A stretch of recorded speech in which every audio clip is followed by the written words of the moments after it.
So I was living in Japan. It was 1989, and I live in a place called Nara, which is southern Honshu. It's about 35 minutes by train from Osaka, which is a large business center of Japan, about 7 to 10 million people at the time. And so when you're in Osaka and you got to take a train home, the trains, I believe at that time, stopped running at 2 a.m. So if you missed the train, you had to kind of wait for the very first train to come at 6 a.m. in the morning. So one night we were out drinking and I split up with my friends and I just barely missed the last train. So I walked back up out of the train station and I went to the area called Dotonbori, which is very famous in Osaka. It's called the Dotonbori Bridge, which goes across the Osaka River. And then it's also a very famous meeting spot. So when you tell somebody, hey, let's meet, it's usually on the Dotonbori Bridge. It's a pedestrian bridge. It's a very large, wide bridge, but it's not supposed to carry traffic because there's a pedestrian mall that runs through the bridge and, lots of shops and everything. And so it's also very famous for a chocolate firm called Glico. And it was the Running Man. So it was this big neon sign. You can't miss it anywhere. In fact, if you see, if you watch movies like Black Rain, they showcase that sign. It's very famous. Blue neon with a runner dressed in white with red, and it's huge. And so everyone knows to meet there. Well, so I thought I'd hang out there, just hang out on the bridge, watch people go by until it was, 6 a.m., just pass some time. And I'm sitting on the bridge, and I hear this rumbling in the background, and I'm like, what the heck, right? And I look down the other end of the bridge, and turning onto the bridge, there was a Mercedes-Benz SUV and probably what looked to appear to be 200, 300 motorcycles behind it, turning onto the bridge. And I knew something was up. And I'm like, oh my God, what is this?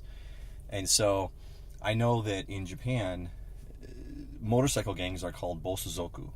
And basically they're gangster wannabes. And they don't ride Harleys. They rode the Kawasaki's, but there's a ton of them. There's so many of them. And so they want to graduate to go into the Yakuza, which, is the organized crime, the mafia there. And so, they're always doing stuff like that. So the SUV's out in front, and he stops midway through the bridge, and I'm sitting on the bridge, and now he's probably 50 feet from me, and the door opens, and he gets out, and he looks straight at me. And I'm thinking, oh man, I'm in trouble. There's nothing I can do. I mean, I'm a big guy. I'm 6'1", 220 pounds, but not a whole lot you can do when there's 100, 200 of these guys around you, right? So, and some people harbor ill feelings towards Americans. Very rare, but some nationalists, are more of the old emperor fidelity type people where they had a problem with Americans. So I thought, worst case scenario, this guy's gonna have a problem with me. And so he starts walking right towards me. His driver actually got out, walked around the side of the car, and then the two approached me. And as they walked straight up to me, I mean, I literally am thinking, this guy is just going to push me over the bridge. I'm dead. No one's ever going to find me. Back then, there was no internet. We couldn't text. It was, bye-bye, Greg, and, who knew.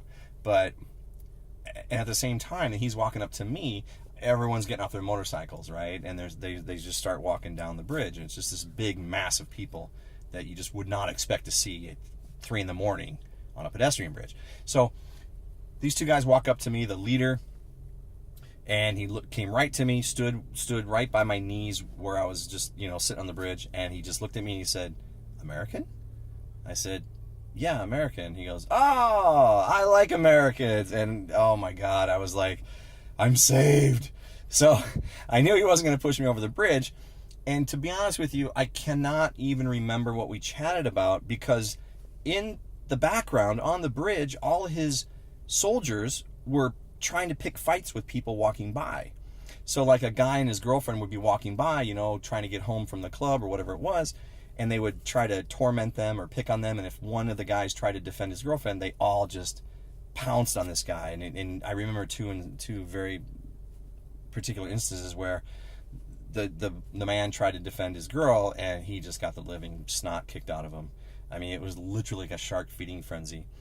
and it was really bad. So I was more focused on that. I still didn't really feel 100% comfortable, but after they beat the piss out of two guys, they just decided that was enough. The leader raised his arm, and they all got back on their motorcycles, turned around. The guy got back in his SUV, and he kind of drove down the middle. All the motorcycles split, turned left, and that was the end of it. It was just a very surreal moment that I'll never forget.